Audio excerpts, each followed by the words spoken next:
হে মানুষ, তুমি কি জানো কি তোমার পরিচয়? বিখ্যাত একটি উক্তি পরিচালিত আছে, যে ব্যক্তি নিজেকে চিনতে পারে সে তার রবকে চিনতে পারে।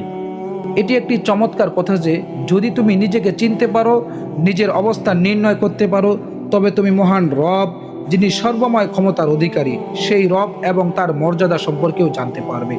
তাহলে প্রশ্ন করি, কে আমরা? আমরাই বা কে? আমরা তো প্রকৃতপক্ষে সৃষ্টি, এক সমবেত সৃষ্টির অংশ মাত্র। আর আমাদের স্রষ্টা হলেন এক আল্লাহ রব্বুল আলামিন। এক সময় আমাদের কোনো অস্তিত্বই ছিল না, মহান আল্লাহ রব্বুল আলামিন আমাদেরকে অস্তিত্বে এনেছেন, তার ইচ্ছে মতো সুন্দর আকৃতি তৈরি করেছেন। অতঃপর সেই আকৃতির মধ্যে প্রাণ সঞ্চার করেছেন।